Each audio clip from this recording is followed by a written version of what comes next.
próprio Deus. É claro que esse não é um tópico fácil da gente trabalhar em momento algum, por mais aparentemente simples que algumas passagens bíblicas elas sejam, mas elas estão dentro do escopo da complexidade de conhecer a Deus. E sobre conhecer a Deus,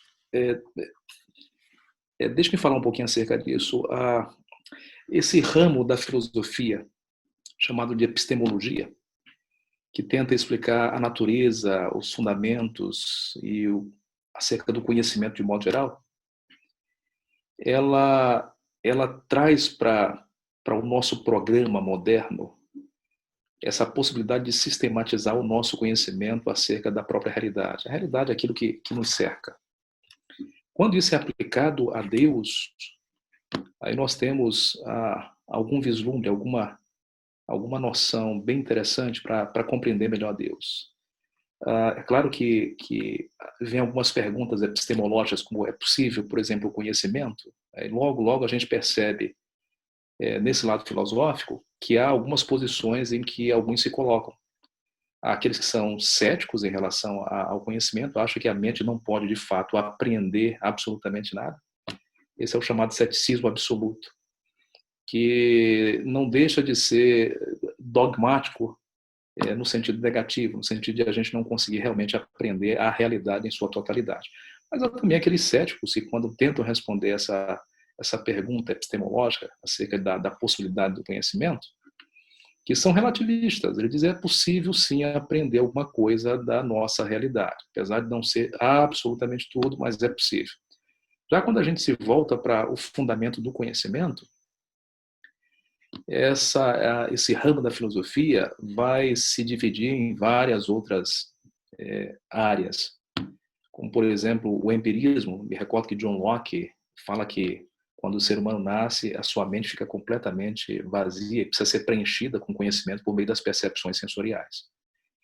E a isso dá-se o nome de empirismo. Do outro lado oposto a essa pergunta, ao fundamento do conhecimento, você tem o racionalismo de René Descartes, onde a razão ela é absoluta e desconfia primariamente das percepções sensoriais, ou seja, da capacidade do homem ver, sentir, perceber, tatear, cheirar. Então, essas percepções são deixadas de lado porque elas são, na visão do racionalismo, incompletas.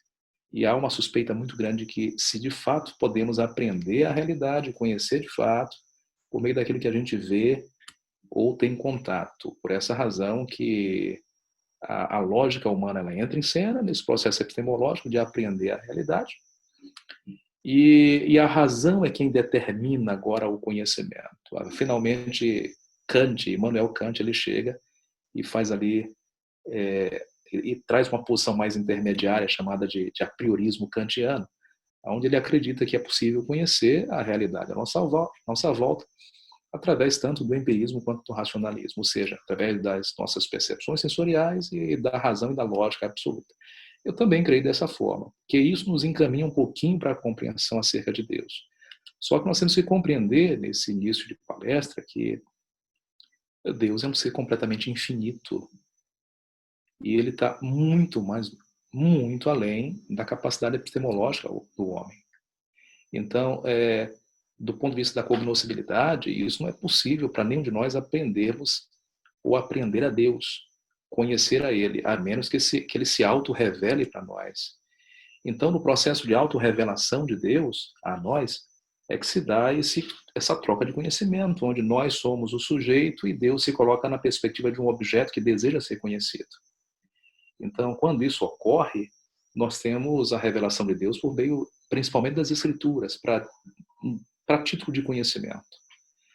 E nessa auto-revelação dele, isso acontece por meio daquilo que nós podemos aprender. Ou seja, o homem coloca em prática ou aciona os seus sentidos, aí Deus se revela através de visões, através de sonhos para o homem, ou audivelmente Deus fala com um homem específico, pode ser um profeta, um apóstolo, e de modo que esse traz registros por meio das Escrituras para que a gente possa conhecer de fato a Deus. Sem isso é impossível, porque a nossa mente é extremamente limitada. Apesar de que existem alguns gigantes intelectuais no planeta Terra, mas mesmo com toda essa capacidade de cognição, não é possível, evidentemente, aprender a Deus, porque ele é um ser transcendente e totalmente independente da natureza em que ele criou.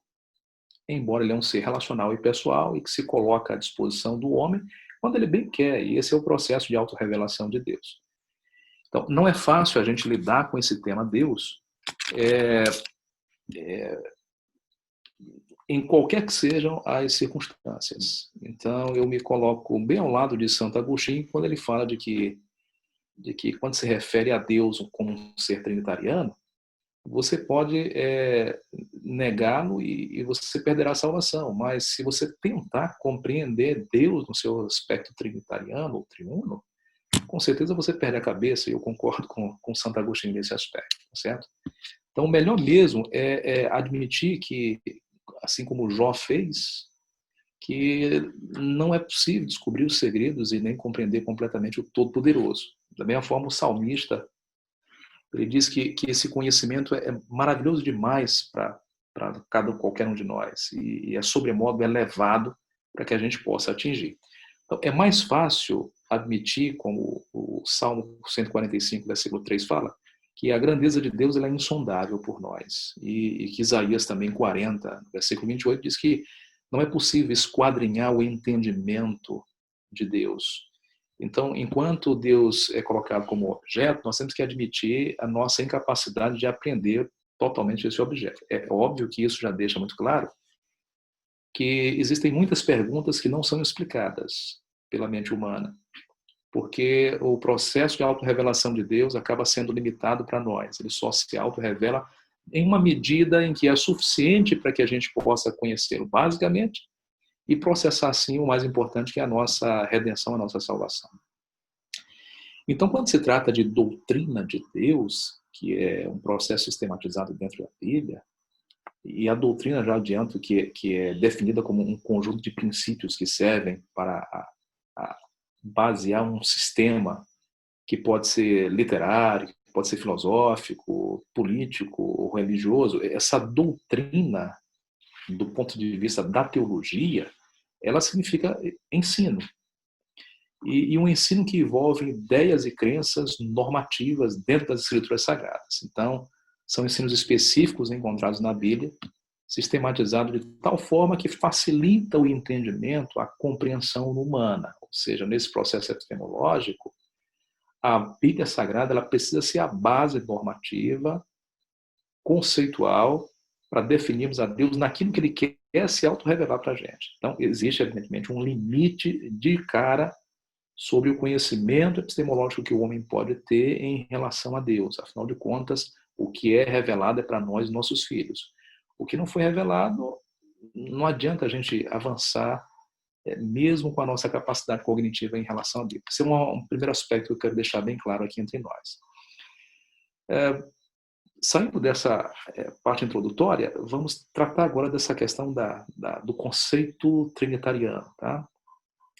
Eu diria que a Trindade, ela historicamente, ela foi um objeto de alguma das mais intensas e prolongadas controvérsias teológicas dentro do cristianismo. De modo que, por esse motivo, a doutrina de Deus sempre foi a doutrina que apresentou o maior grau de dificuldade e de entendimento nessas discussões teológicas que são vastas em relação a isso. Primeiro, ela precisou sobreviver numa espécie de autodefesa contra vários ataques. Acho que o principal deles, na atualidade, que é o que vocês aí, estudantes, principalmente aí de algum curso superior, enfrentam, é esse questionamento evolutivo, não só que se dá no homem, mas também que se dá o processo evolutivo do próprio monoteísmo. Ou seja, é uma tentativa epistemológica de explicar o conhecimento de Deus tendo o homem como referência. Então, na perspectiva da antropologia da religião, ou mesmo da psicologia evolutiva, que são adeptos desse modelo evolutivo humano, a religião ela é primitiva e ela é harmônica ou ela é irmã do próprio processo evolutivo do homem.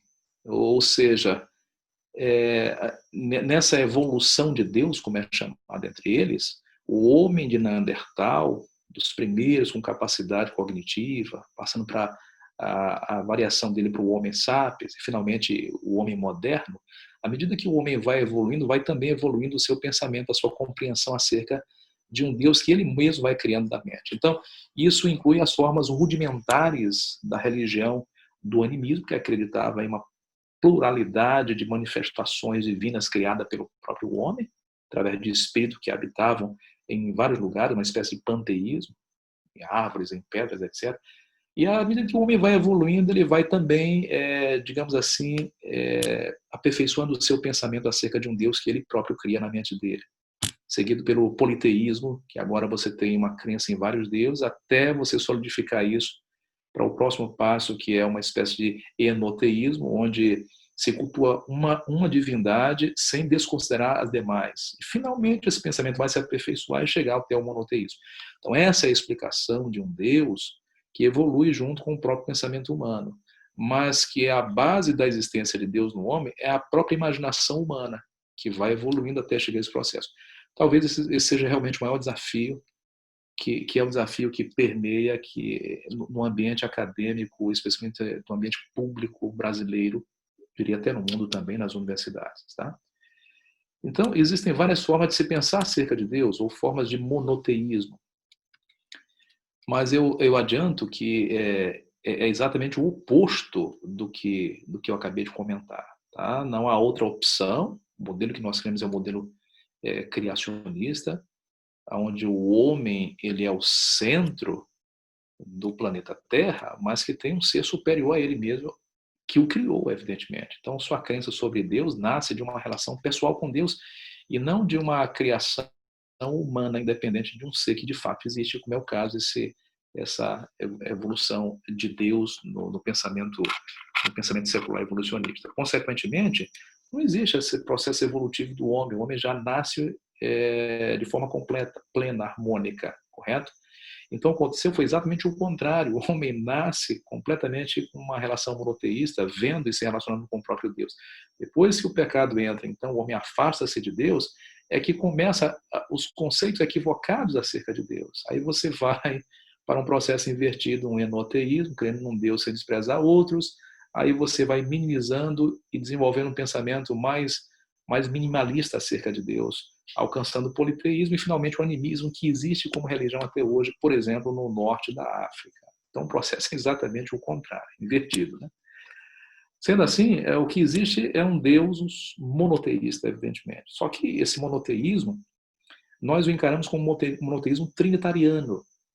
É diferente do monoteísmo monárquico, por exemplo, onde se crê hoje, por exemplo, entre as testemunhas de Jeová, que existe um Deus só que esse Deus é soberano e solitário. Ele não é um ser pessoal ou pluripessoal. Ele é um ser solitário, dono de uma única personalidade. Ao passo que a crença nossa, e acredito que seja uma crença que tem boa fundamentação na Bíblia Sagrada, é de um monoteísmo trinitariano, onde você tem um só Deus em três pessoas. Então, se reconhece a diversidade em uma unidade e pluralidade no monoteísmo. É claro que essa crença de três pessoas divinas em um só, formando Deus, ela não compromete esse conceito monoteísta como alguns querem também. É óbvio que eu já apelo aqui à incognoscibilidade humana para entender e mesmo explicar isso. Por isso eu vou ter limitações para dar explicações acerca disso. Qualquer um que se atreva a dizer que não há limitações para explicar um Deus triuno, mesmo nas suas bases fundamentais, eu diria que está muito equivocado. Então, talvez um conceito interessante seja aquele que aparece num livro que já recomendo a vocês, que é o livro Nisto Cremos, preparado pela Associação Ministerial da Associação Geral dos Adventistas do Sétimo Dia.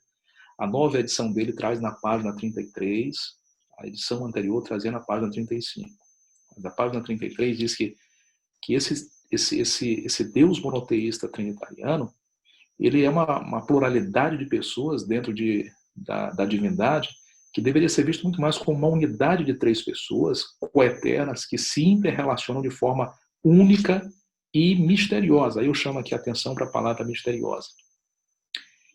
O mistério é diferente de um enigma. Um enigma dá para se decifrar, mas um mistério não se decifra, é impossível. Tá certo? Então Deus, ele é um mistério, sim. até nas suas coisas mais fundamentais, como a encarnação de Cristo, acaba sendo um mistério tremendo para todos nós. Como a gente pode conceber a possibilidade de um Deus coatar, conviver na sua natureza divina com uma natureza humana em uma única pessoa chamada Jesus Cristo? Isso é muito complexo, continua sendo misterioso para nós. Não é possível dar explicações mais acertadas, tá bom? Então, se eu pudesse ampliar um pouquinho mais esse conceito acerca de Deus, eu diria que esse Deus com uma trindade, além de ser uma pluralidade de pessoas, Deus também é simultaneamente um, porque isso é monoteísmo, e três pessoas divinas completas, podendo afirmar que a natureza divina subsiste em três distinções: Pai, Filho e Espírito Santo. E também é uma unidade de três pessoas. Não tem como você não perceber isso na Bíblia Sagrada, tá? Especialmente o Novo Testamento traz essa informação de maneira mais completa, onde você tem o próprio Cristo afirmando a divindade, ou seja, a natureza divina do Pai. Ele reconhece que Deus é um só, replicando o Shema, que é aquela versão de Deus aplicada lá em Deuteronômio. Ele resgata esse conceito de que Deus é único, mas ele se coloca na posição também de Deus. Ele diz: olha, eu e o Pai somos um. E reconheceram, aqueles que estavam à sua volta, reconheceram e sabiam que ele estava tentando exatamente falar. Ele estava se igualando a Deus em natureza, o que era blasfêmia na ocasião, né? Sem razão que tentaram apedrejá-lo por isso. Então, Cristo tinha essa autoconsciência acerca dele como Deus enquanto esteve aqui na Terra, se colocando ao lado do próprio Pai. E, evidentemente, que ele vai dar explicações ali no Evangelho de João, a partir do capítulo 14, 15, 16 e 17, especialmente os capítulos 14 e 16, ele explica não só a natureza de si mesmo, mas ele convida o Espírito Santo para fazer parte desse conceito de divindade, dizendo que ele o substituiria no momento em que ele morresse, ressuscitasse e ascendesse ao céu. Então, o Espírito Santo é descrito por Jesus Cristo como tendo uma personalidade divina também, certo? Então, podemos dizer que essa unidade tríplice em Deus é um conceito que não vai obliterar o monoteísmo de modo algum. Então, a Trindade é uma composição de três pessoas unidas sem existência separada. Ou seja, são tão completamente unidos que formam um Deus, sem que necessariamente a gente confunda uma pessoa com outra, tá certo? Um em propósito, um em mente, em caráter, sem obliterar as personalidades distintas das três pessoas divinas. Portanto, o único ser divino, ele subsiste em três pessoas, como eu já mencionei: Pai, Filho e Espírito Santo. São nomes, nomenclaturas que damos através da Bíblia para essas três pessoas divinas, sem a subordinação entre elas quanto ao modo de subsistência, ou seja, nenhum dos três está subordinado a qualquer outro. Isso, se ocorresse, nós teríamos um triteísmo e não necessariamente um monoteísmo trinitariano. Então, a divindade triuna é uma coexistência de pessoas divinas em que elas se oferecem a si próprias mutuamente em amor. Então, logo, isso não contradiz esse conceito veterotestamentário do Yahweh ou do Adonai, que eu já mencionei lá em Deuteronômio 6, verso 4, onde diz que o Senhor é o único Deus. Então, esse único Deus, essa unidade divina, ela é preservada nesse conceito trinitariano, tá certo? Especialmente no Novo Testamento. Historicamente falando, há muitas acusações contra os cristãos trinitarianos, especialmente por parte dos islâmicos, dos judeus, etc., dizendo que há religiões muito antigas e muito primitivas. Entre elas, por exemplo, você tem as religiões hindus, que são múltiplas dentro do próprio hinduísmo. Você tem religiões antigas egípcias, onde também preservava-se aí uma crença em três deuses principais, e mesmo ali na região da própria Babilônia. Que você tem no hinduísmo, por exemplo, você tem aquilo que é chamado de Trimurti, onde você tem três deuses principais, apesar de eles terem cerca de mais de 300 milhões de deuses hoje na Índia. E a pessoa pode adotar quantos deuses ele entender que for necessário para ele se relacionar. Mas os principais são Brahma, Vishnu e Shiva. Esses são os três principais, que formam aquilo que eles chamam em sânscrito de Trimurti. Os principais deuses. Brahman é claro que é o Deus supremo. tá certo? E dele emanam todas as coisas e todos os seres. Na antiga Babilônia, você tinha ali também uma tríade. Você tinha Sim, o deus Shamesh, e Star. E isso nós estamos falando do segundo milênio antes de Cristo. Já no Egito, você também tinha ali cerca de 200 deuses no panteão deles, mas 3 se destacavam sem sombra de dúvidas: Osíris, Íris e Horus, que na verdade eram deuses consortes. Osíris e Ísis eram deuses chamados de marido e mulher. E por ocasião da morte de Osíris, Ísis, ela consegue então recolher um sêmen desse deus dentro dela e formar Horus, que é o filho de ambos. Mas observe que eles não são os deuses principais, existem outros deuses acima deles. Às vezes ganham destaque por alguma razão dentro do panteão. Então, isso foi tomado, como são religiões anteriores ao próprio cristianismo, então se suspeita, na atualidade, que o trinitarianismo cristão é um empréstimo literário dessas perspectivas triteístas acerca de deuses nessas diferentes religiões. Então, o islamismo e o judaísmo chegaram a acusar o cristianismo de ter pervertido o monoteísmo por causa desse conceito trinitariano, tá certo? Afinal de contas, esse conceito é muito próximo. Houve um professor da Universidade de Cambridge que ele tentou descrever Cristo à luz do próprio Deus Horus, George Wells. E quando ele fez isso, ele vai descrevendo características de Horus 4.500 anos antes de Cristo, que quando colocaram em paralelo com a história de Jesus Cristo, são muito semelhantes. É claro que ele não foi muito honesto, porque primeiro que ele é um professor de alemão, e ele tentou navegar na área da teologia e se meter por questões arqueológicas, históricas, teológicas, e não foi tão competente ao fazer isso. Tanto é que ele desvirtua, ele pesquisa em fontes históricas não seguras para descrever Horus, na tentativa de colocá-lo com essa perspectiva mais desvirtuada à semelhança de Jesus Cristo, o seu nascimento, com os seus seguidores, mais ou menos a sua morte, etc.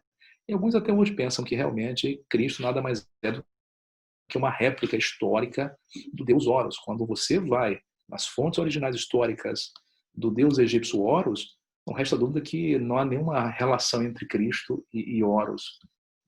Nenhuma sequer, essa é uma realidade.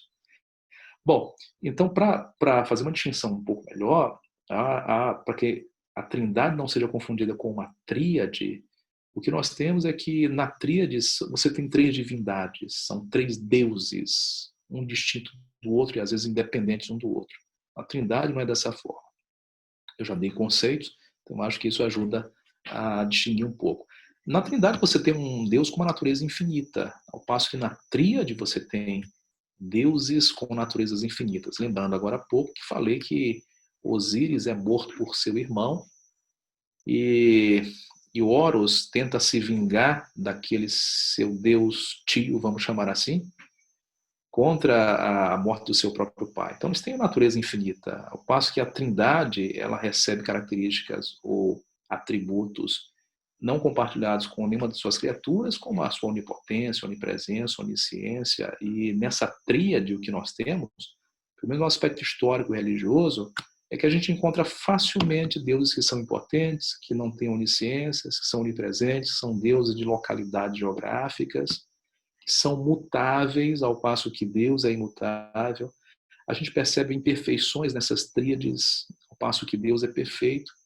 E ele é todo benevolente, ele é bom. Nessa tríade não, tem deuses maus, inclusive uns que matam outros também. Eles se vingam, se voltam contra a própria criação. Então, o que nós temos são diferentes perspectivas de Deus, correto? Voltando um pouco mais sobre essa questão do nosso Deus bíblico, nós temos, para que ele se distinga desse triteísmo, nós temos 3 pessoas, Pai, Filho e Espírito Santo, em um único Deus.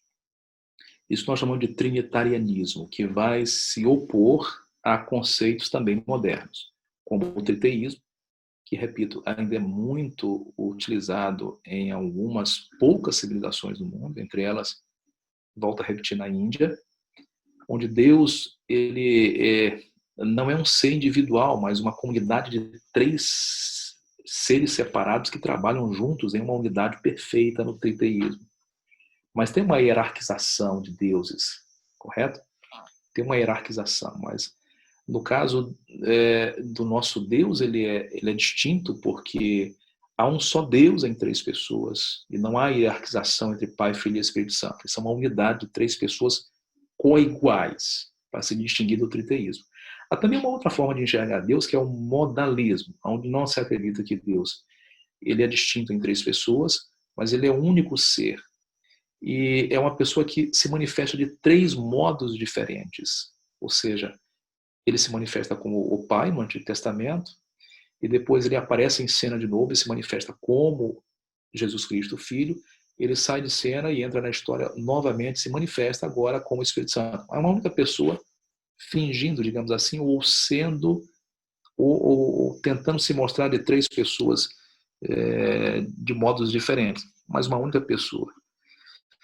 Também não é um conceito bíblico esse. Já o unitarismo, ou às vezes chamado de unitarianismo, crê num único ser, não admite divisão ontológica, divisão de seres. Ele nega a existência completa e total de Cristo como um ser divino. Até hoje existem religiões que praticam isso, como as Testemunhas de Jeová, por exemplo. Tá? O islamismo também acredita assim.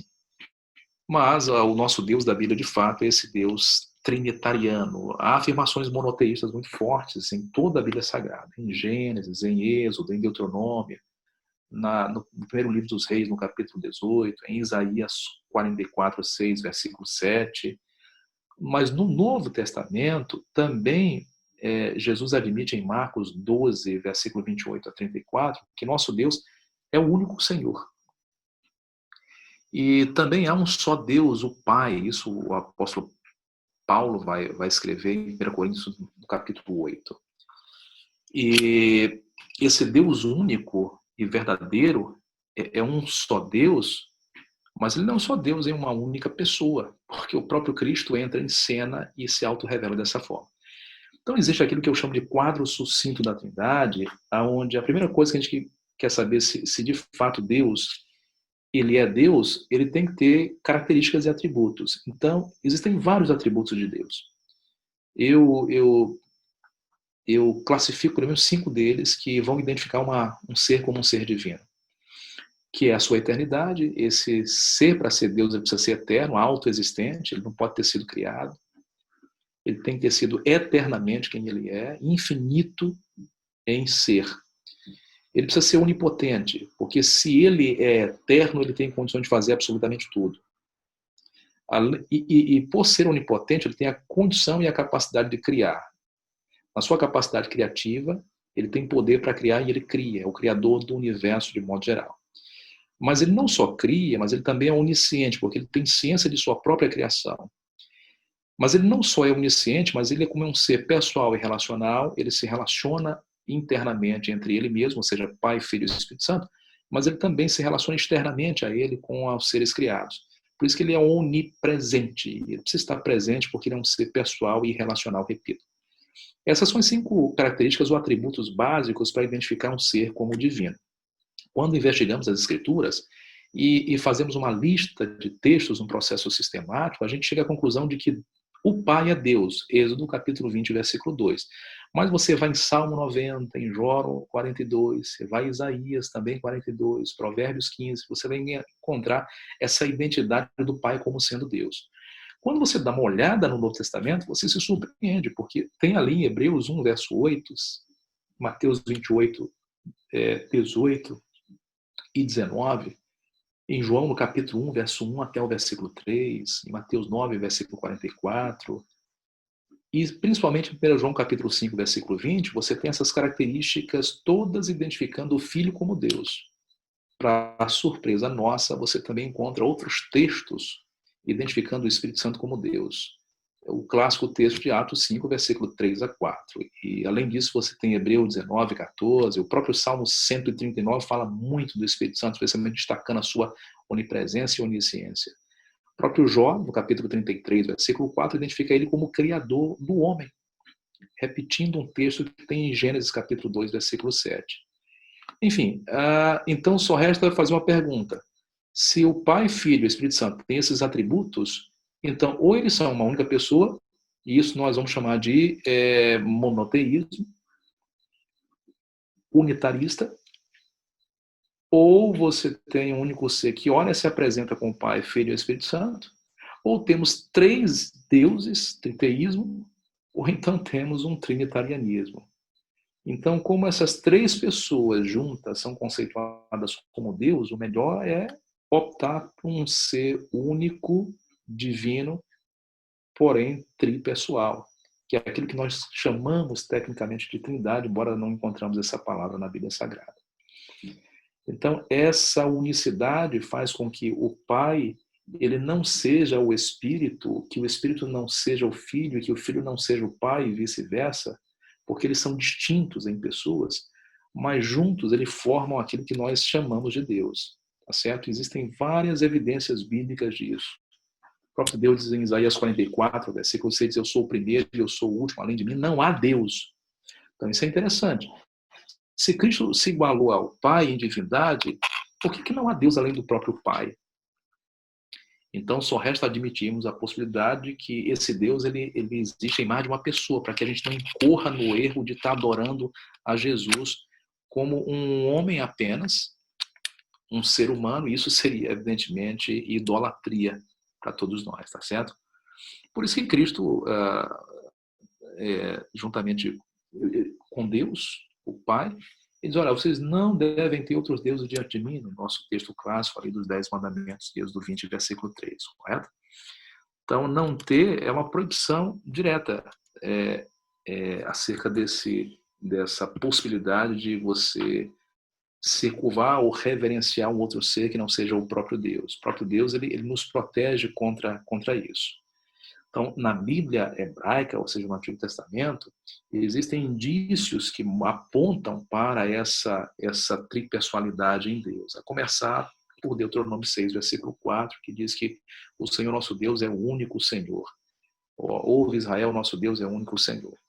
Essa palavra único, textualmente, significa uma unidade, mas não é uma unidade composta, semelhante àquela que é onde Adão e Eva formam uma unidade de carne, uma única pessoa, sendo que eles preservam a distinção de pessoas entre eles, mas formam uma única carne, podemos dizer assim. Né? Isso seria uma ilustração para compreendermos um pouquinho essa unidade da própria divindade.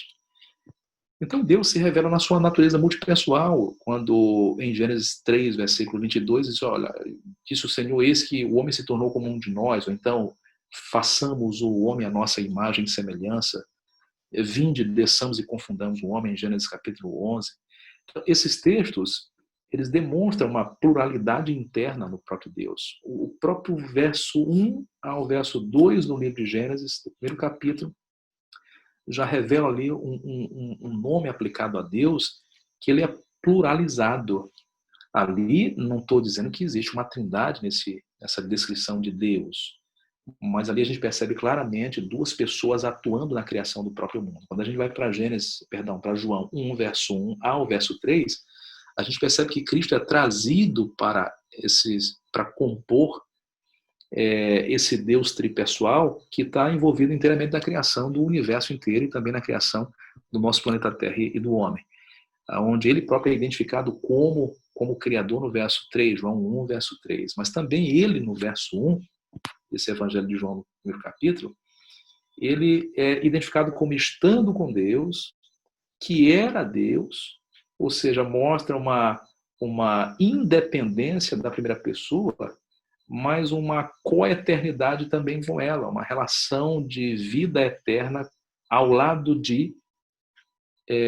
nesse caso do Pai. Então isso demonstra claramente a distinção entre pessoas, mas a união deles em se tratando de essência divina ou de natureza divina, tá certo?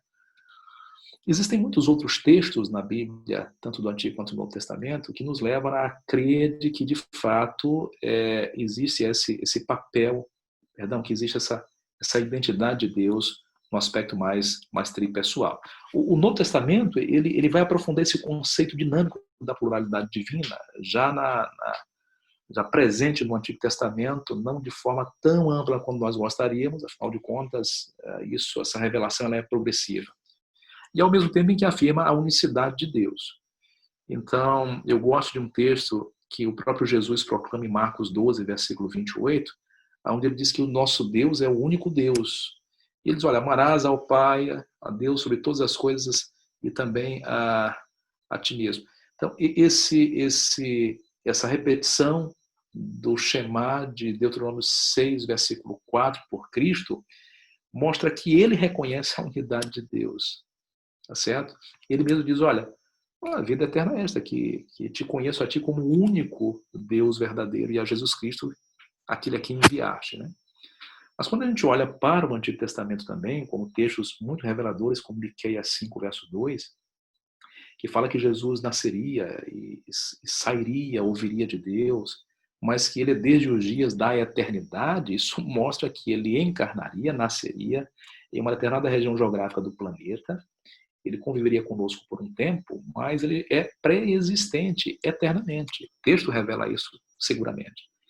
Jesus, quando se coloca diante dos seus personagens que não o queriam muito bem, ele diz, olha, em verdade, verdade vos digo que antes que Abraão existisse, eu sou. Então, ele diz, peraí, você está dizendo que você existe, é pré-existente? Então, os fariseus entendiam imediatamente o que aquilo queria significar. Logo, eles pegaram em pedras para apedrejar Jesus, porque eles estavam no direito de fazer isso, porque era blasfêmia se igualar a Deus. Quando ele dizia, eu e o Pai somos um, e por isso, uma vez mais, os judeus pegaram de novo em pedras, lá no capítulo 10 de João, para apedrejá-lo, porque ele estava se igualando ao próprio Deus. Veja bem, então Cristo fala de um Deus único, mas ele se coloca dentro dessa unidade divina, também como um ser divino. Isso coincide com o que o profeta Isaías falou lá no capítulo 9, versículo 5, de que nasceria Jesus Cristo, ele encarnaria, e ele seria não só conselheiro, forte, príncipe da paz, mas pai da eternidade, mostrando a pré-existência e existência eterna de Cristo antes de sua própria encarnação. Então Jesus, ele possui existência vinculada à eternidade, como pai e também como aquilo que chamamos de Espírito Santo, certo?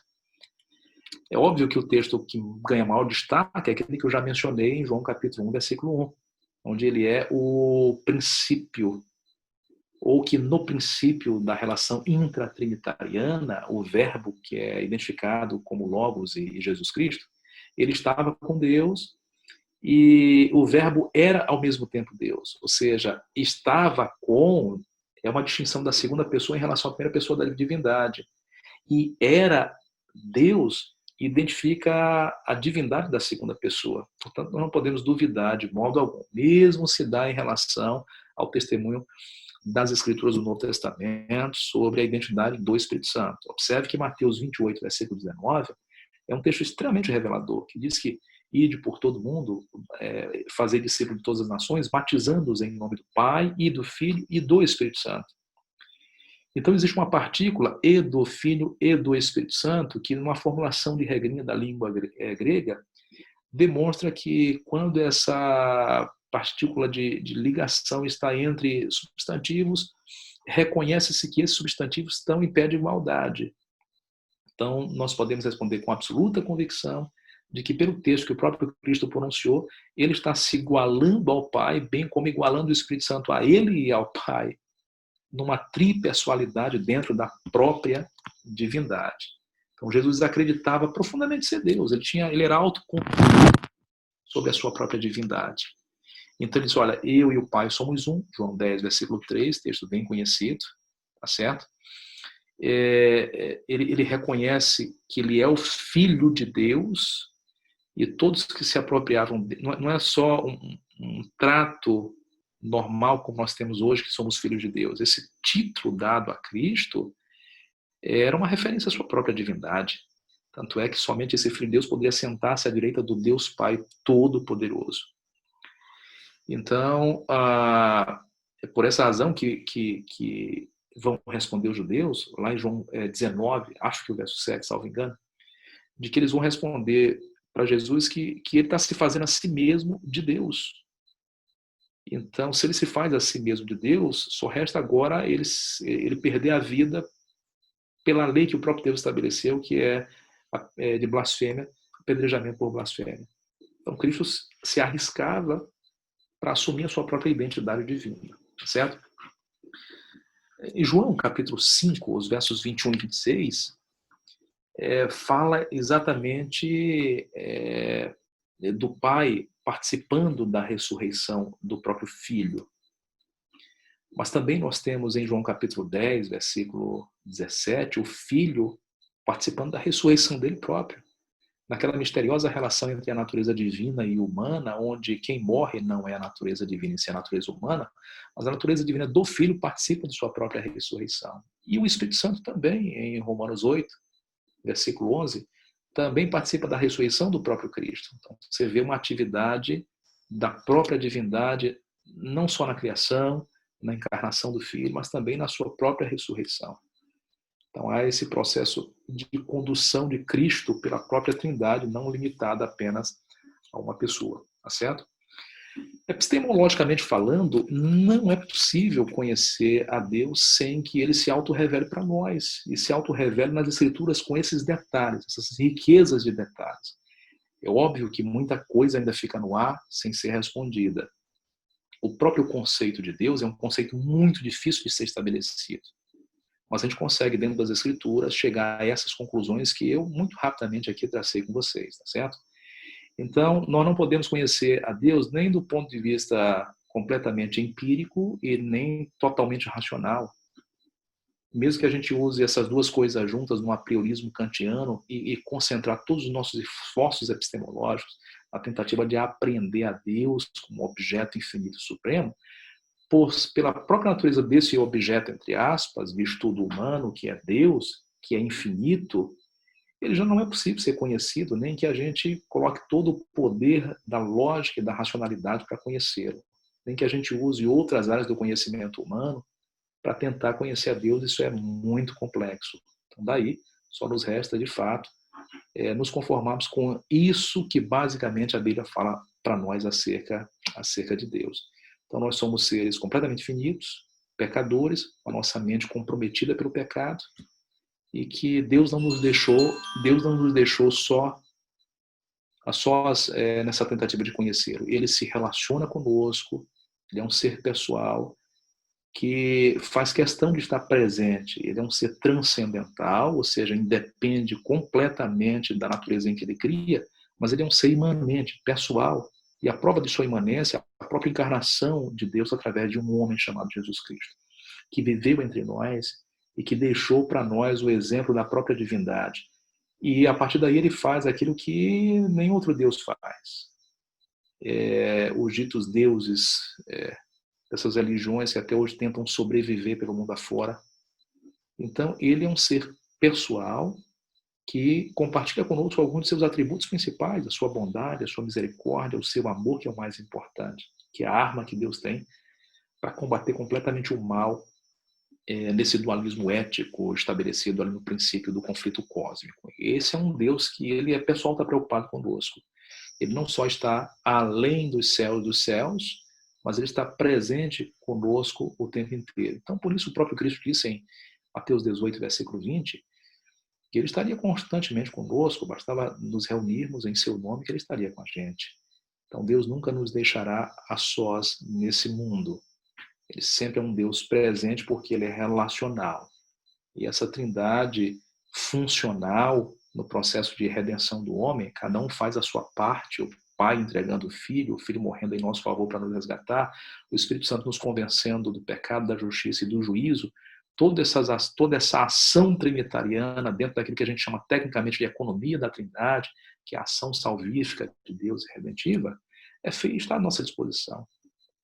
E isso é traduzido naquilo que nós chamamos de evangelho, cujo centro é a morte de Jesus Cristo e a sua ressurreição, evidentemente. E assim podemos tranquilamente abraçar esse Deus triuno e ter a certeza de nossa própria salvação na pessoa de Cristo Jesus.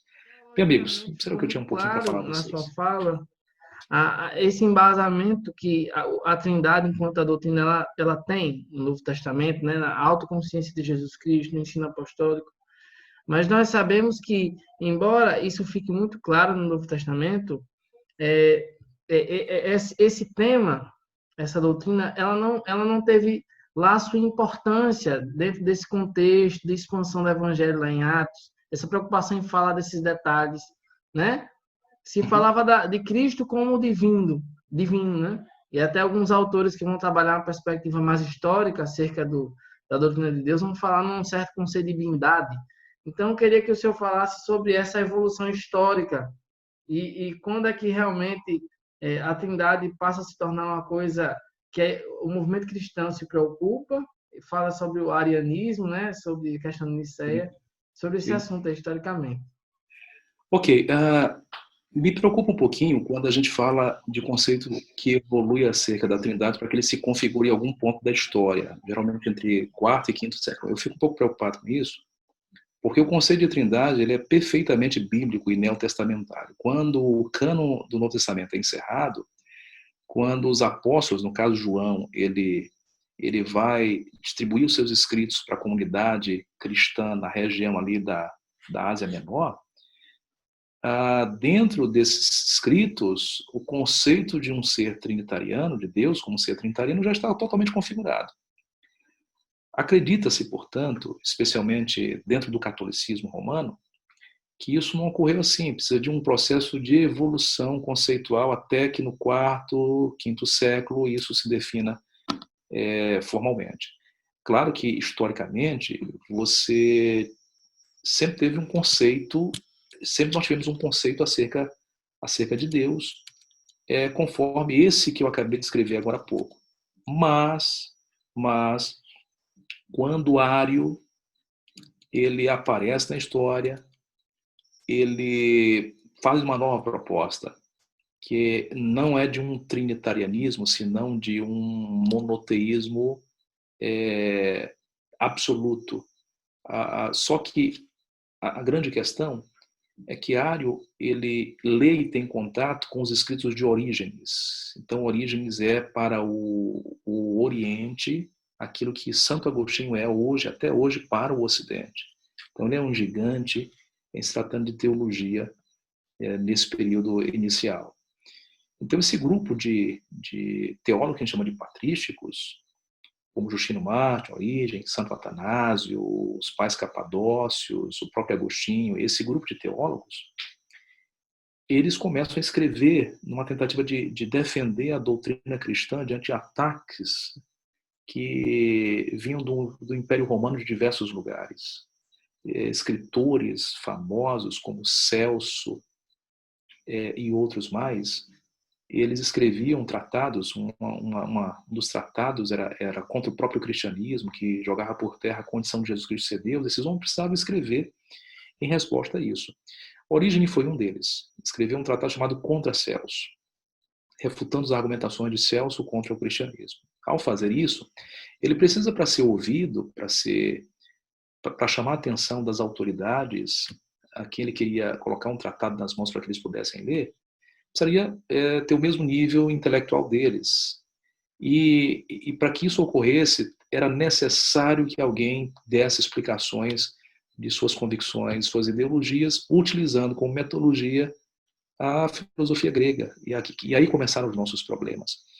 Porque esses homens começaram a descrever a Deus não da perspectiva, não tendo como a Bíblia como base exclusiva, e sim lançando mão daquilo que era muito comum na época, que era uma região completamente helenizada, que era da filosofia grega, especialmente o neoplatonismo que surgiu com força no segundo século.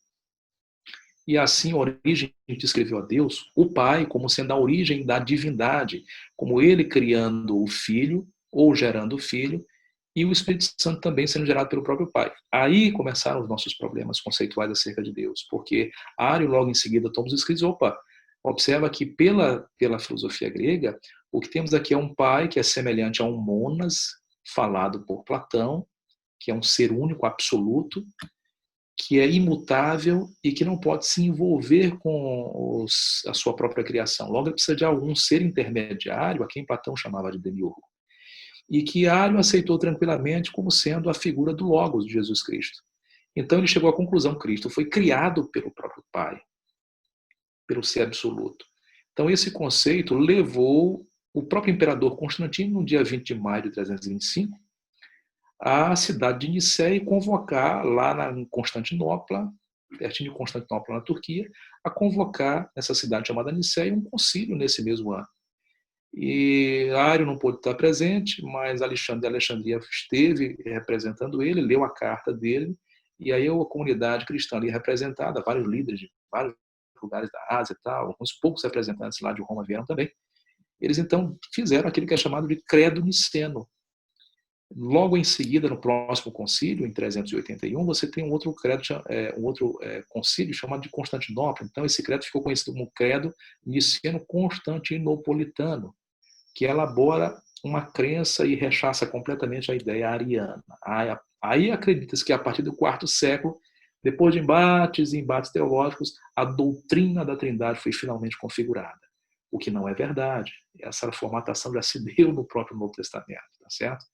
Acontece que esse embate ocorre porque eles abraçam a própria filosofia grega, e aí eles mesmos tentam sair desse problema filosófico que eles criaram, mas nunca isso ficou resolvido.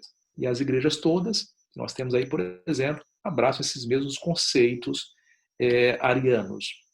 É claro que Alexandre de Alexandria teve uma grande contribuição quando ele convoca esse sínodo para apoiar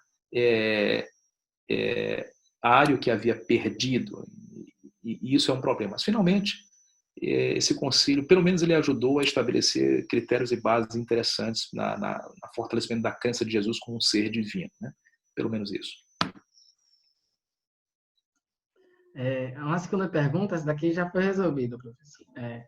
Sobre a questão de como podemos diferenciar a nossa doutrina da Trindade, né, a nossa crença trinitariana adventista, da crença trinitariana católica.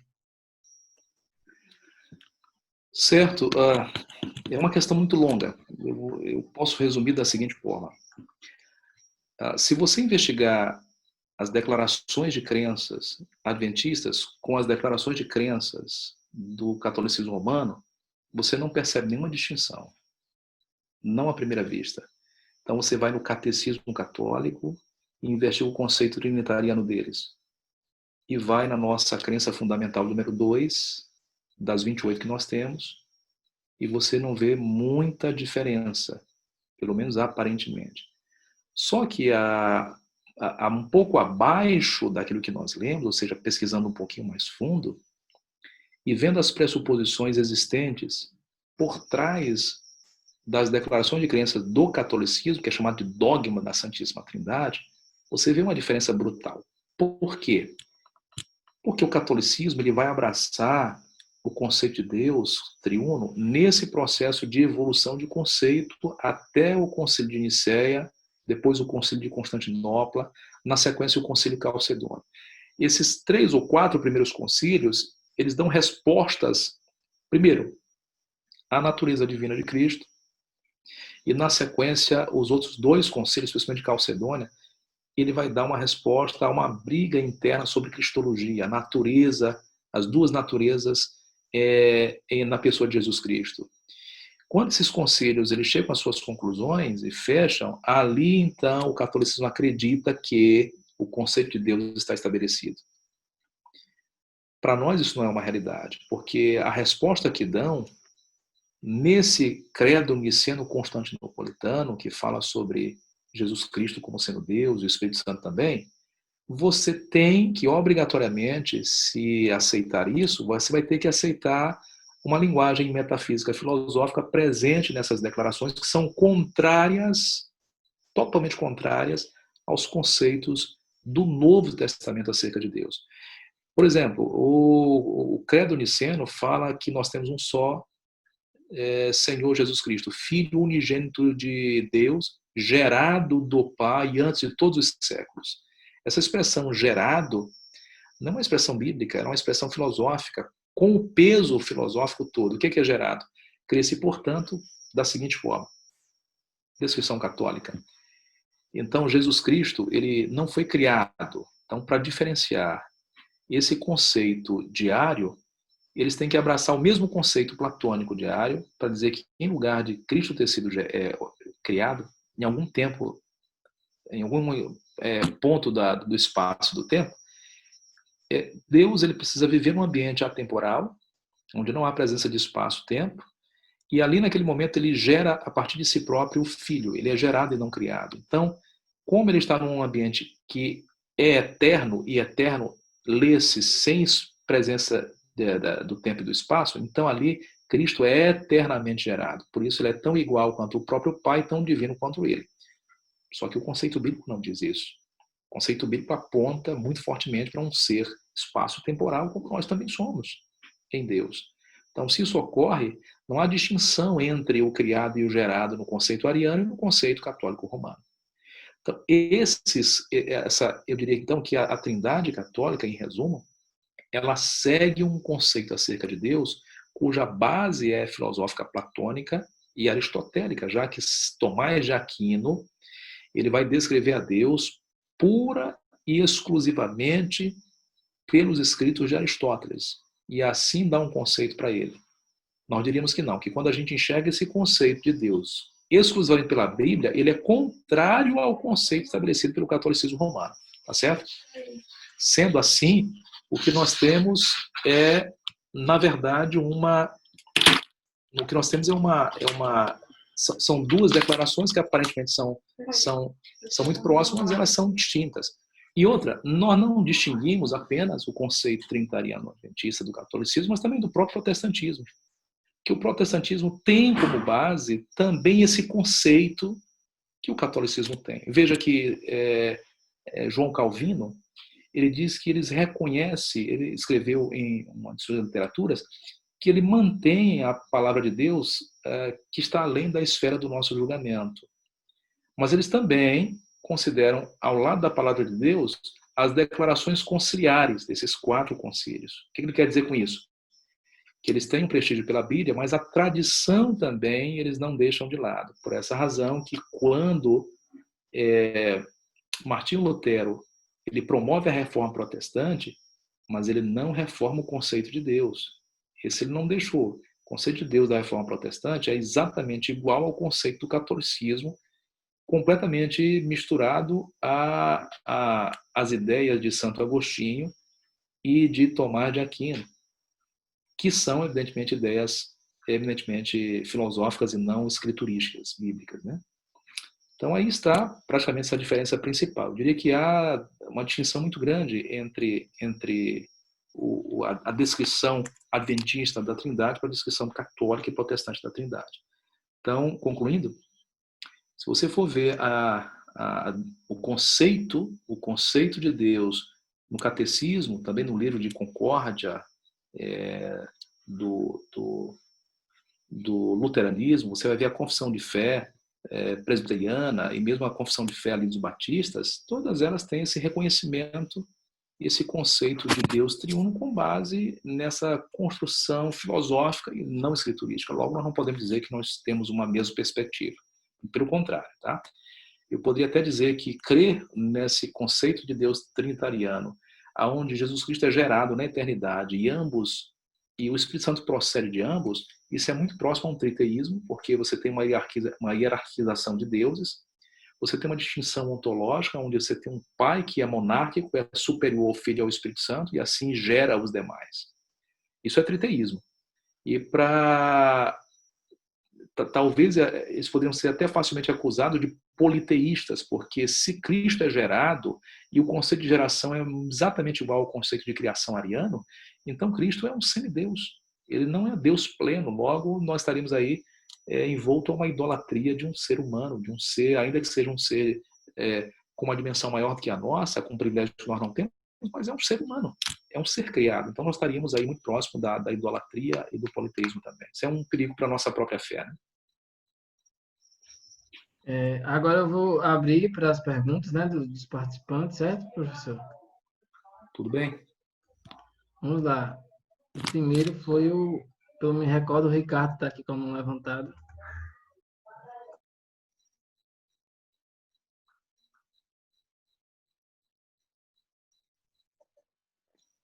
Boa noite, tudo bom? Eu tenho uma pergunta. Na eternidade, em algum momento, Deus era só um, os três compartilhavam do mesmo corpo, ou eles sempre foram divididos em três pessoas distintas, mas com o mesmo propósito, que é salvar o homem do pecado. E outra, sabemos que esses termos de pai e filho é uma didática para que nós possamos entender alguns conceitos divinos, né? Para a nossa capacidade da nossa compreensão. Então, Jesus só foi chamado de filho a partir do momento em que a divindade se encarnou como um homem, ou ele sempre foi filho? Obrigado pelas perguntas, são muito boas. Eu vou de trás para frente, tá? Cristo Jesus, ele assume esse papel de filho ou essa identidade filial apenas quando ele encarna, correto? Se nós admitirmos que Jesus Cristo sempre foi eternamente filho, e esse é um conceito também católico e que navega dentro do protestantismo, nós temos que admitir essa tal de filiação eterna que eu falei agora há pouco. Ou seja, nós teríamos que aceitar o fato de que Cristo foi gerado, ou seja, a segunda pessoa foi gerada pela primeira pessoa, e o Espírito Santo, que é a terceira pessoa da divindade, teria sido gerado pelo Pai e pelo próprio Filho. Esse conceito nós não abraçamos por uma razão muito simples. Não é bíblico o conceito. Pelas razões que já mencionei agora há pouco. Então, na eternidade, o que nós temos são três pessoas divinas, das quais chamamos de Deus, de Yahweh, de Adonai e assim por diante, como queira chamar.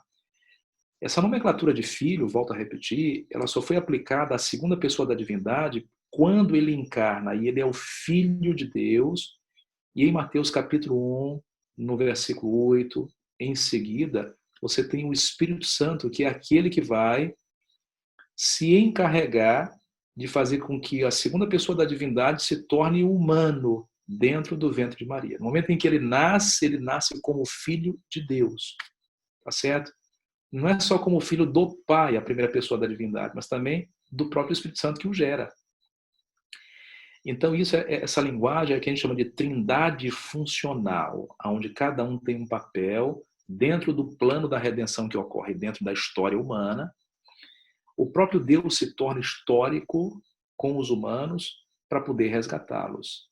Então, nós chamamos Deus, aquele que está no céu, enquanto Cristo está aqui na terra, de Pai, porque o próprio Cristo menciona isso na oração que está intitulada na Bíblia como oração dominical.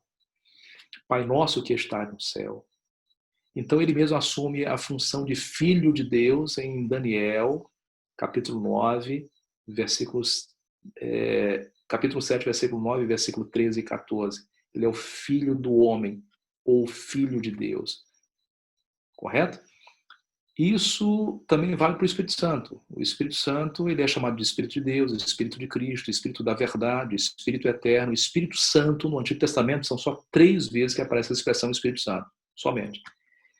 Então, essas 3 pessoas divinas sempre coabitaram eternamente como Deus. Somente no plano da redenção, eu insisto na repetição, é que essas nomenclaturas vêm à tona. Em breve, quando o plano da redenção foi encerrado, que Cristo voltar ao mundo pela 3ª vez, com o juízo final, a destruição do planeta Terra e renovação do mesmo, para que a gente habite aqui, nesse período, quando a redenção se configurar, essa funcionalidade de Pai, Filho e Espírito Santo, ela deixa de existir, correto? Então, acredito que não há necessidade mais de chamar de Jesus Cristo de Filho, porque essa é uma nomenclatura utilizada apenas durante o plano da redenção. Tua segunda pergunta agora. Eu diria que desde a eternidade, Jesus Cristo, ou seja, a segunda pessoa da divindade, com a terceira e a primeira, sempre foram um e eterno. Jesus sempre foi um com o Pai e com o Espírito Santo. Eles haviam existido como coeternos, numa coexistência em que se ofereciam a si mesmos ou a si próprios mutuamente em amor, tendo estado juntos durante tanto tempo, e esse tempo chama-se eternidade, porque a eternidade em Deus ela é temporal, que compreende-se o perfeito e absoluto amor que existia entre o Pai, Filho e Espírito Santo. Então, a própria Bíblia, em 1 João 4,8, diz que Deus é amor. Então, isso significa que cada pessoa vivia de modo tão completo para as demais que eles experimentavam completamente ou experimentavam total realização e felicidade mútua entre eles. É isso que diz João capítulo 1, versículo 1, só exemplificando a relação entre pai e filho, correto? No céu, antes da criação do universo, ou seja, entre a primeira e a segunda pessoa da divindade. No princípio era o verbo estava com Deus e o verbo era Deus. Então isso mostra o princípio da coeternidade entre duas pessoas distintas na eternidade divina, certo? O próximo a perguntar, levante a mãozinha, aproveita aí o professor Genilton. Tem umas aqui, deixa eu ver.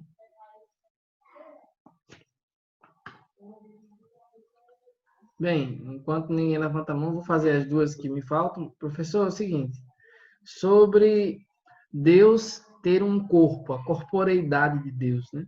Essa é uma questão que abrange somente o Filho, ou somente o Pai e o Filho, ou o Espírito Santo também teria um corpo? Certo. Claramente a gente vê na Bíblia Sagrada que apenas Cristo ele encarnou. Veja que João, no capítulo 1, versículo 1, vale a pena a gente ler esse texto, menciona a relação intratrinitariana. Fala que no princípio ele era o verbo, correto? E que o verbo ele estava com Deus, e que o verbo era Deus. Verso 2 fortalece a informação. Ele estava no princípio com Deus. Então, esse princípio de relação intratrinitariana, você tem três pessoas incorpóreas. Ela pode talvez se encaixar no texto de João, no capítulo 4, versículo 24. Correto? Que Deus é espírito, que importa que o adoremos em espírito e em verdade. Não confundir espírito com essa mentalidade ocidental grega que nós temos, de que um espírito é um ser meio fantasmagórico, tá? Não se trata disso. Porém, a Bíblia é muito clara em dizer que foi esse verbo, esse logos, essa segunda pessoa, no verso 14, foi ele que encarnou. Verso 14 diz, e o verbo se fez carne e habitou entre nós, cheio de graça e de verdade, e vimos a sua glória como a glória do unigênito do Pai. Em Colossenses vai dizer que ele é total e plenamente Deus. Ou seja, na sua encarnação, ele não perde o seu atributo divino, ele agrega a si as características humanas. Logo, ele adquire o corpo físico e convive com aquilo que nós chamamos de dualidade de pessoas. Ou melhor, dualidade de naturezas em uma única pessoa. Então, em Cristo, por ocasião da encarnação, há a divindade e a humanidade convivendo juntos, apenas na segunda pessoa. Correto? O Espírito Santo, ele, assim que Cristo ascende e se assenta ao trono, ele é entronizado no céu, Apocalipse capítulo 4 e capítulo 5, o Espírito Santo, no verso 6, Apocalipse 5, verso 6, ele é dispensado, ou seja, ele vem até nós em resposta à promessa de Cristo, eu não vos deixarei órfãos, quando eu for, vos enviarei o Consolador. No momento em que ele é entronizado ao lado do Pai, o Espírito Santo, ele vem até nós e inaugura a sua presença total em substituição ao ministério terrestre de Cristo, em Atos no capítulo 2.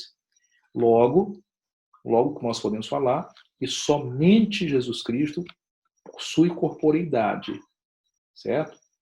E é descrito no livro Desejar Todas as Nações que ele se ligou a nós com esse laço e jamais se partirá, ou seja, por toda a eternidade, ele conviverá com um corpo humano físico, correto?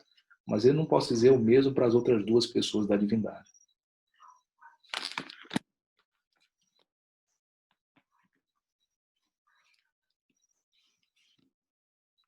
Juscelino, teu áudio tá desligado, tá? Aciona teu áudio. Perfeito, professor. Sobre essa questão ainda, alguns eruditos adventistas têm falado sobre a questão de ser possível vislumbrar a pessoa do Pai na segunda volta de Jesus Cristo. Essa questão não teria uma correlação com a ideia do Pai como alguém que tem corpo também? A visibilidade do Pai? Veja bem, nós somos criados à imagem e semelhança de Deus, correto? existe uma tese doutoral que ela foi escrita, acho que em 2010 ou 2009, e ela está na biblioteca do Ayas, que é uma universidade nossa adventista ali na Ásia, nas Filipinas, onde o autor defendeu uma tese com o título da imagem de Deus, tecnicamente falado Imago Dei. E ele mostrou que o ser humano ele é imagem e semelhança de Deus. Esse conceito de imagem e semelhança de Deus é a semelhança não só no aspecto do caráter, em aspectos emocionais, mas em aspectos físicos também. Por que eu digo isso? Que eu concordo com ele? Porque no momento em que Cristo ele assume a forma humana, essa forma humana precisa coincidir com a forma de Deus. Então, de algum modo, Deus não tem uma forma física, mas ele provavelmente tem essa aparência que nós temos, muito provavelmente, porque nós somos imagem e semelhança dele. Se nós somos a semelhança dele, então ele deve ser mais ou menos como nós somos, apesar de não ter corpo físico como nós temos. Isso é claro, né? Isso é claro. Então, quando vermos a Trindade por ocasião do nosso resgate total e pleno, nós veremos Deus, o Pai e o Espírito Santo na sua forma, que deve ser semelhante à nossa forma também. Agora temos a pergunta do Harrison. Bravo. Valeu. A minha pergunta é a seguinte: a gente discutiu aqui sobre a diferenciação entre as trindades, né? A Trindade católica e a Trindade adventista e a protestante também, como você bem colocou. Mas aí eu queria ver em relação à pessoa de Deus, a divindade mesmo. Porque é bem, eu creio que assim, é bem fácil, em certo modo, a gente diferenciar as trindades porque elas fazem parte do cristianismo. Mas e quando a gente pega o judaísmo, no caso, que tem somente a revelação, crê somente na revelação do Antigo Testamento. Ele não põe o Novo Testamento como essa outra revelação e casa as duas coisas. E a gente vê que elas têm essa correlação. Então, como é que a gente veria isso daí? Como é que a gente poderia explicar isso, no caso, a um judeu, com base no Velho Testamento, a questão da Trindade mesmo, e se tem alguma diferenciação real, né, entre o Deus, né, a divindade do Antigo Testamento, a divindade dos judeus, no caso, e a divindade dos cristãos. Harrison, os judeus têm um conceito muito particular de Deus como um Deus absoluto e monoteísta, descartando a possibilidade do Messias ser um ser divino. Eu não sou especialista em judaísmo, mas há, notadamente, um grupo muito pequeno dentro do judaísmo que acredita que o Messias era divino. A boa parte dos judeus não acredita na messianidade no seu aspecto divino. Então, para esse grupo, normalmente um grupo ortodoxo, é muito difícil você convencê-los, tá certo? Acredito eu que a dificuldade maior seja que no Antigo Testamento você não tem textos amplos como você tem no Novo Testamento que identifica Jesus Cristo como sendo o Messias divino. Apenas que o Messias viria. Mas no Antigo Testamento, especialmente o livro de Isaías, Miqueias, Ezequiel, tem textos muito poderosos e próprios salmos para identificar o Messias como sendo divino, correto? Então, é uma questão de você, eu não diria que partir para o convencimento, acho que o convencimento talvez não seja o ideal de aquele que tem uma ideia, uma ideologia contrária à nossa própria ideologia. Eu sei que nós somos uma religião de missão e que a gente tem que se lançar para o mundo inteiro, pregar o evangelho que é Cristo, um Cristo divino, um Messias divinizado para todos. Isso vale também para os próprios judeus. Mas eles têm uma ideia muito particular acerca do Messias, difícil de ser convencido. Claro que a gente pode reunir no Antigo Testamento, categorizar o Messias, identificar a sua divindade, isso é muito claro, muitíssimo claro, tá certo? Nesses textos que mencionei a vocês. Por isso que Isaías, o livro de Isaías, metade dele, para o final, é chamado de o Evangelho do Antigo Testamento, porque tem essas características messiânicas divinas apontadas em Jesus Cristo. Mas é possível, sim, fazer estudos extremamente sofisticados, e já existem muitos estudos muito, muito bons, que têm excelentes literaturas nesse ramo, que podem discutir a altura aí, com aquele que que dentro do judaísmo despreza o Messias como sendo divino. Tá? Agora outra pergunta do Ricardo.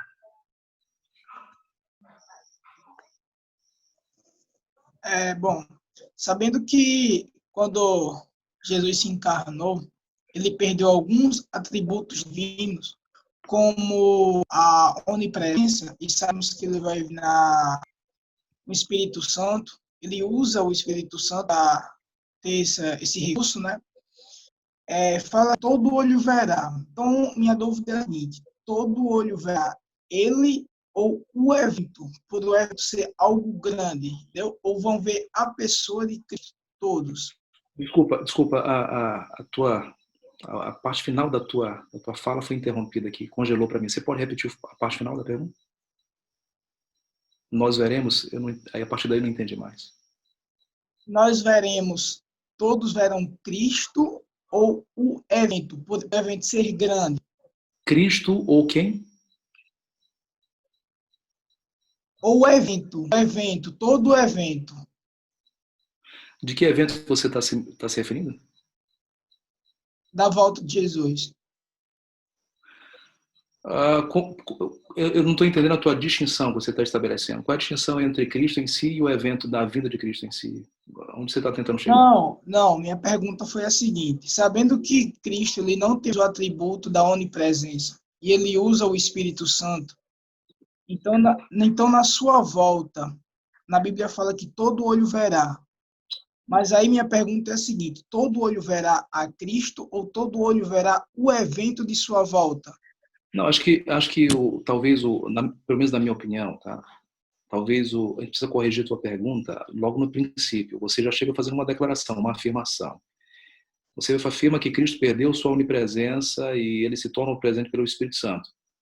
Biblicamente falando, eu não encontro fundamento para essa argumentação. Pelo contrário, Cristo disse no Evangelho de Mateus que onde houver 2 ou 3 ali reunidos em meu nome, eu estarei. O texto bíblico é muito claro, diz que ele estará presente, reunido, correto? Em Filipenses, no capítulo 2, de Filipenses, versículo 7, fala, deixa eu ver aqui, compartilhar o texto com vocês. Fala da encarnação de Cristo, 2 versículos 6 em diante, disse que tendo em vós o mesmo sentimento que houve também em Cristo Jesus, pois ele subsistindo em forma de Deus, não julgou por usurpação o ser igual a Deus. Eu estou lendo Filipenses 2, versos 6 e 7. Antes a si mesmo se esvaziou, correto? Essa palavra grega é kenosen, se esvaziou, assumindo a forma de servo, tornando-se semelhança de homens, e reconhecido em figura humana, e a si mesmo se humilhou tornando-se obediente até a morte de cruz. Esse esvaziamento, a gente chama tecnicamente em teologia de kenosis. Essa abordagem kenótica, ela não trata da perda de Cristo de nenhum dos seus atributos divinos, senão a não utilização desses atributos divinos. Por exemplo, poderia Cristo estar ao mesmo tempo no ventre de Maria e simultaneamente em todo o lugar do espaço do universo? Essa é uma pergunta. Só se ele fosse um Deus isolado, só ele sozinho.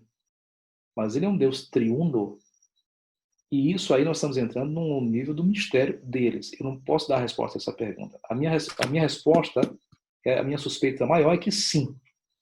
Mas eu não vou entrar nesse mérito. Vamos à questão do esvaziamento. Quando Cristo ele perde, quando ele encarna, ele não está perdendo nenhum de seus atributos, muito menos da sua onipresença.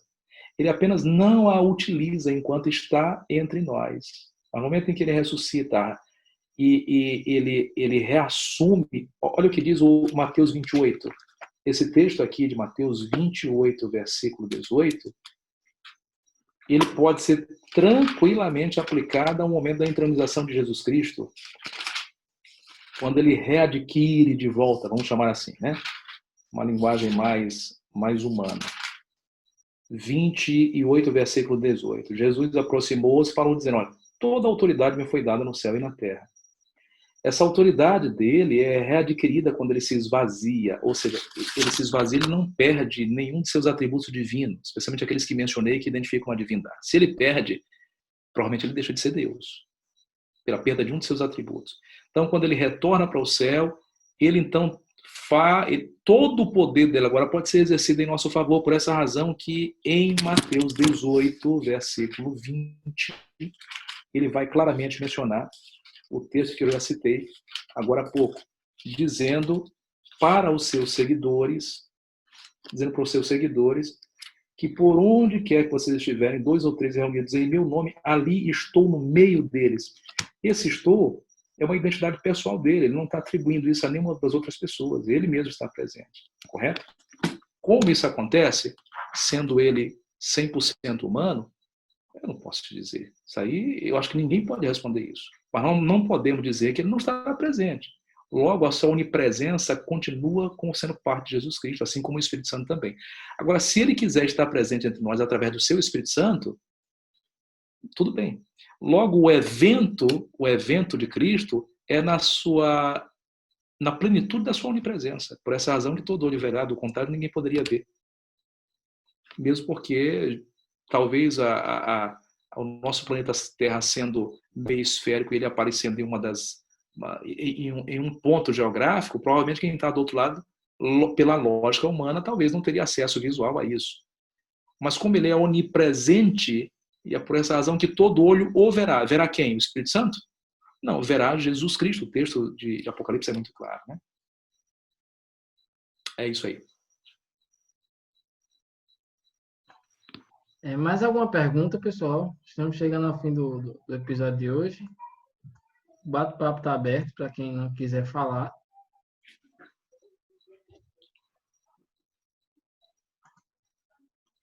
Ok, enquanto o pessoal não fala a última pergunta, eu vou fazer a minha última, certo, professor? Sobre Ellen G. White e sobre o movimento adventista, né? Muitos têm acusado os trinitarianos adventistas de terem abandonado uma ortodoxia adventista. Eu não estou afirmando que existe essa ortodoxia trinitariana, mas o senhor poderia comentar um pouco sobre como o movimento adventista inicialmente lidou com essa questão da trindade? Sim, claro. O movimento adventista inicial é lembrar de que o adventismo primitivo, vamos chamar assim, ou no princípio do adventismo, nos anos de 1846 em diante, até 1860, eu até esticaria um pouco ali a 1880. Durante esse período, era um período de formação, até que a igreja em 1863 para 65 foi institucionalmente formada. Até esse período, você tem ali um conglomerado de pessoas que tinham ideias distintas, certo? Os nomes que vão se destacar seria o nome de James White, que a gente chama, que era o marido de Ellen White. Tiago White, você tem a própria Ellen White, você tem Joseph Bates, o Reed Smith, John Andrews, Loughborough, tem esses nomes aí importantes, que figuram aí como os nossos pioneiros adventistas. No adventismo, quando isso ocorre, você não tem uma discussão muito forte sobre o tema Trindade. Você só vai ter uma discussão do tema Trindade a partir de 1888, quando uma atenção é voltada um pouco mais para Jesus Cristo, e que entra aquela discussão lá da nossa Associação Geral em Minneapolis, onde Jones e o Ogden se colocam nas suas participações nessa assembleia, defendendo uma divindade de Jesus, embora o Ogden ele não defendia uma divindade total e plena em Jesus Cristo, a não ser Jones. Mas mesmo A.T. Jones, quando fazia isso, ele fazia com uma certa abordagem que eu fico assim cheio de suspeitas das suas afirmações. Mas em 1919 houve um primeiro encontro bíblico histórico em 1919. Por que esse encontro bíblico aconteceu? Antes de tocar nos pioneiros, para a gente entender. Porque a teologia liberal alemã havia, no fim do século XIX, abordado Jesus Cristo como sendo puramente humano e, com base na própria ciência, eles descartavam os milagres do Novo Testamento acerca de Jesus, e mesmo a sua divindade.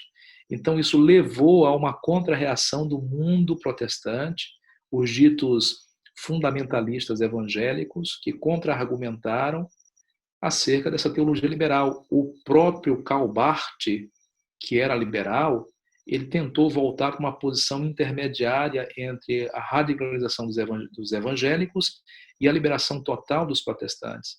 Várias igrejas ficaram no vácuo, inclusive o catolicismo se colocou ao lado do fundamentalismo protestante, para defender a divindade absoluta de Jesus Cristo. E o adventismo, nessa hora, teve que se reunir.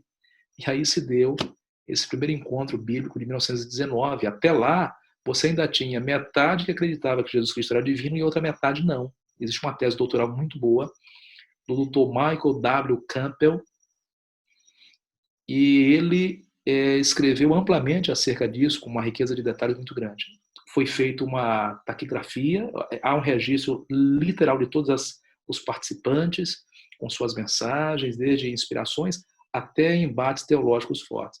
Aí foi que a igreja começou a inclinar-se para o reconhecimento absoluto da divindade de Jesus Cristo. Antes disso, até 1860, você tinha homens como o Will Smith, que escreveu o seu livro Daniel e Apocalipse. Ele era o deão da escatologia na ocasião, onde ele é quem liderava ou conduzia o processo teológico para que os outros pudessem basear-se. Só que até lá você tinha dois homens também. Você tinha James White e Joseph Bates. Eles eram, antes de se tornarem adventistas, eles eram pastores da Igreja Conexão Cristã. E que igreja foi essa? Essa igreja ela é herdeira do unitarismo de Miguel de Serveto, que foi um médico que enfrentou Calvino e escreveu um tratado contra a Trindade. E ele ressuscitou o unitarismo diário no passado, ele ressuscitou ali em 1500 e pouco, e antes de sua morte, por recomendação de Calvino, ali em Genebra, na Suíça, ele deixou esse tratado que alcançou outros reformadores, como os anabatistas racionalistas, que era um quarto grupo dentro do anabatismo, que não acreditava realmente na divindade de Jesus Cristo, e que o Espírito Santo era uma força impessoal de Deus. Então isso alcançou várias igrejas americanas, entre elas a Igreja Conexão Cristã, da qual fazia parte o marido de Ellen White e Joseph Bates. E ele, juntamente com o Ray Smith, eles tinham essa concepção acerca do Deus triuno. Então eles eram anticatólicos, e acreditavam que a Trindade, tal como o catolicismo pregava, não podia ser aceito, e claro que não pode ser aceito mesmo. Eles só não conseguiram explicar porque não tinha espaço, enfim. As doutrinas que eles estavam tentando preservar não era exatamente em torno da doutrina da Trindade. Logo, o fato dos pioneiros acreditarem nisso significa que eles estavam certos, eles estavam completamente errados. Mas a igreja levou 100 anos, 1846 até 1946, para formular a doutrina da Trindade em nosso meio, que só foi efetivada em 1980 na Assembleia de Dallas. Então, os pioneiros estavam errados em muitas outras coisas. Entre elas, o conceito de Deus era equivocado, tá certo? Por que era equivocado? Porque o conceito de Deus dos pioneiros é o mesmo conceito ariano, tá certo? Hoje, o que se tem entre os adventistas modernos, antitrinitarianos, eles não são antitrinitarianos. Eles são semi-arianos, correto? Eles creem numa bindade, uma espécie de bindade, onde Deus é o Pai absoluto e Cristo foi gerado pelo Pai, mas não creem na pessoalidade nem divindade do Espírito Santo, que é uma força impessoal de Deus. Então eles acreditam exatamente naquilo que os arianos acreditavam no passado. Essa é uma ideia que ela é platônica, ela não é bíblica, portanto eles estão errados. Absolutamente os pioneiros que abraçavam essa ideia estavam equivocados, tá certo? Hoje sim nós temos uma abordagem de Deus dentro do adventismo moderno, que é uma abordagem que está plenamente em harmonia com as próprias escrituras. Obrigado, professor. Fizeram uma pergunta aí no bate-papo, o senhor consegue visualizar? Vou abrir agora. De quem foi? Não tem aqui a identificação. Como Como não compartilhamos do pensamento predestinação de acordo com o conceito calvinista, as pessoas que formam a trindade discutem entre elas quem iria se sacrificar pela humanidade ou já estava certo que seria a pessoa de Jesus Cristo. Olha, a predestinação calvinista, ela não tem nenhuma relação com a onisciência divina no sentido de quem seria sacrificado. Veja, no catolicismo romano há um autor chamado Karl Rahner. Esse autor escreveu um livro chamado A Trindade, em 1980. E ele diz ali que somente o Filho poderia encarnar e morrer, somente ele. Por que ele diz isso? Por causa da crença da filiação eterna, de que Cristo foi gerado eternamente pelo Pai. Nós somos contrários a essa ideia.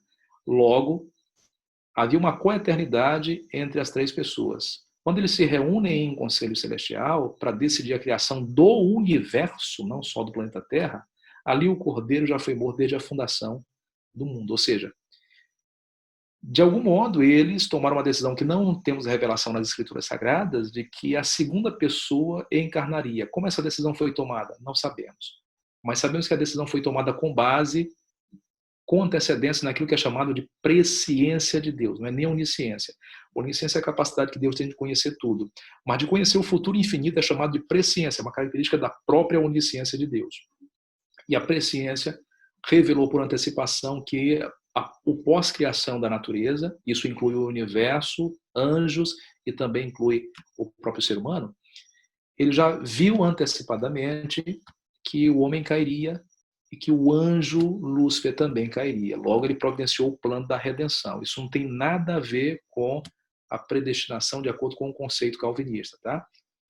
Que já determinou, existe uma dupla predestinação dentro do calvinismo, onde se crê que Deus, por sua presciência, isso é um pouquinho complicado, é que a presciência de Deus no calvinismo, ela vê Deus como um ser que está fora do espaço e tempo. Como ele está fora do espaço e tempo, ele vê toda a história humana dentro de um tempo que ele é circular. Então, para o nosso tempo que tem, para a nossa relação temporal que tem esse fluxo do tempo presente, passado e futuro, Deus estaria no calvinismo, de fora disso, enxergando tudo como um presente eterno. Tudo que acontece aqui ele já enxerga. Logo, se ele enxerga, ele é soberano, na ideia calvinista, ele tem que obrigatoriamente predestinar uns para a salvação e outros para a perdição, porque ele é absoluto na vida de todos, ele é quem conduz tudo. Isso é uma ideia absurda, porque forçosamente somos obrigados a acreditar que Deus também foi o criador do pecado. Deus foi o criador, por exemplo, e o mentor principal da formulação do atentado do World Trade Center. Se partimos assim, como acredita S. Sproul, que é um calvinista moderno, o mais defensor e radical calvinista dessa ideia da dupla predestinação.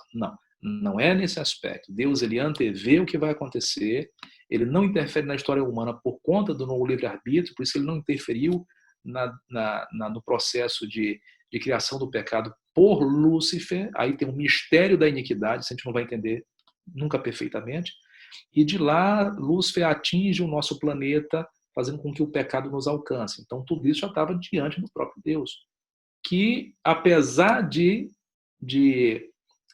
criar isso sabendo, ele proveu um escape para tudo isso, que é a própria morte dele mesmo na cruz, tá certo? Ou pelo menos da pessoa humana de Jesus Cristo na cruz. Ali sim, ele se envolve pessoalmente com a humanidade para resgatá-la, porque Deus precisa também, dentro do seu caráter, respeitar a liberdade da sua própria criação e o livre-arbítrio do homem, dos anjos e assim por diante, tá?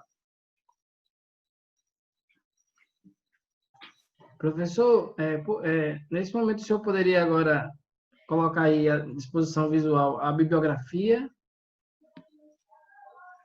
Tá certo, me foi solicitado isso no início, deixe-me apresentar algumas literaturas para vocês. Do ponto de vista histórico, eu gosto muito de alguns autores, eu gosto de autores como Millard Erickson, Roger Wilson, eu gosto do Dr. Dre, e outros que eu vou apresentar para vocês. São homens que têm tido muito equilíbrio na produção do seu material, tá certo?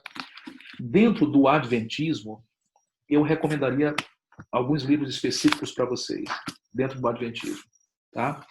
Um deles seria esse livro, do Dr. Fernando Canali, que está traduzido para a língua portuguesa, chamado Princípios Elementares da Teologia Cristã. Nesse material, você vai conhecer um pouco acerca... Ele é um material muito resumido. O Dr. Canali é professor já emérito da Universidade de Andrews, e ele vai escrever sinteticamente acerca de assuntos tratados aqui, como, por exemplo, esse que a gente acabou de mencionar sobre a predestinação e calvinista, etc. É um material muito bom, que vai te dar noções muito boas e claras acerca do conceito do próprio Deus, tá certo? O Nas Press fez um concílio no ano de 2009, e esse concílio ele resultou nesse material. Só um instantinho, deixa eu ver aqui. Nesse material que foi discutido nesse concílio teológico, um simpósio teológico, e resultou nesse livro chamado Pneumatologia. Aqui você tem vários artigos que estão divididos em capítulos que podem te dar noções muito boas e atualizadas em estudos acerca do próprio Espírito Santo, tá certo? Então vale a pena ter esse material. Eu acho que ele foi produzido com uma tiragem pequena, mas aí os pastores de vocês com certeza têm acesso a esse livro. Há uma teologia sistemática, uma única teologia sistemática no mundo adventista. E ela foi produzida pelo Dr. Norman Galley, tá certo? Essa teologia sistemática, esse segundo volume, ele não está traduzido para a língua portuguesa, você vai ver tudo acerca de Deus como um ser trinitariano, correto? É um excelente material, vale a pena você ter contato com ele. Já alguns PDFs estão circulando desse volume 2 por aí, acho que vale a pena você tentar adquirir também. Bom, esse no universo adventista, basicamente, são os estudos mais recentes que nós temos, tá bom? Já no universo não adventista, eu quero recomendar para vocês essa teologia sistemática que chegou ao Brasil na sua segunda edição ampliada, do Dr. Millard Erickson. É um livro muito bom, é claro que ele não é pleno no sentido de descrever a Deus como nós adventistas descrevemos. Mas vale muito a pena ler esse material, porque ele tem uma teologia sistemática muito consistente também, correto? Eu gosto de um outro autor chamado Alistair McGrath. Esse Alistair McGrath lançou recentemente, no ano de 2018, essa teologia sistemática histórica e filosófica, que eu também recomendo ela para vocês. Ele faz uma descrição muitíssimo interessante do ponto de vista histórico e filosófico para que a gente possa entender essa relação, certo? Uma outra literatura, ela vai fazer um apanhado geral da história da teologia cristã. Então, ela vai te dar um bom embasamento teológico dentro das discussões históricas até o início do século XX, que é essa aqui do Roger Olson, chamado A História da Teologia Cristã. É um livro que está sempre presente aqui nos nossos seminários, recomendado pelos nossos alunos que fazem a disciplina chamada Doutrina de Deus, correto? Agora, aqueles que querem ter um trabalho mais exegético, ou seja, muito mais aprofundado acerca da divindade e da humanidade de Jesus Cristo, aí eu recomendo esses dois livros aqui. Um ainda é do Millard Erickson, tá certo? A Palavra se tornando carne. Esse é um excelente material, tá? Muito volumoso e que vale a pena. Há um outro do Murray Harris, chamado Jesus como Deus. Ele vai fazer uso de referências de Cristo como sendo identificado como Deus, como Theos, na Bíblia Sagrada, no Novo Testamento. Ele vai fazer estudos exegéticos muito profundos. Então, esse material aqui realmente vale a pena você adquirir. Tá bom? Basicamente, essas são as literaturas que eu queria recomendar para vocês. Claro, vamos orar então. Nosso Deus, muito obrigado, Senhor, porque o Senhor é um Deus totalmente transcendental, mas que se torna imanente conosco, tornando-se também relacional e pessoal, especialmente na pessoa de Jesus Cristo, que de já agradecemos por sua morte, garantindo assim a nossa própria salvação e o teu interesse também em cada um de nós, Pai. Muito obrigado, eu te peço que o Senhor abençoe a cada um de nós, e aqueles que estão conosco aí, ouvindo, e vendo, Senhor, que o Senhor possa ser com cada um deles, preservando as suas vidas e garantindo a salvação de cada um de nós, Senhor Deus. Obrigado por essa oportunidade que temos de discutir um pouco mais acerca de Ti, da Tua natureza, tua essência ontológica. E, Pai, nosso desejo é Te conhecer a Ti como o nosso único e suficiente Senhor e Salvador. Dê a nós o desejo e o apego à Tua palavra, Pai, a partir dela Te conceituarmos como o nosso Deus único e verdadeiro. O Senhor esteja sempre conosco, nos alimentando com a Tua palavra e com a crença em Ti como um ser tripessoal interessado constantemente em nossas vidas, em suprir todas as nossas necessidades. Oramos em nome de Jesus Cristo. Amém.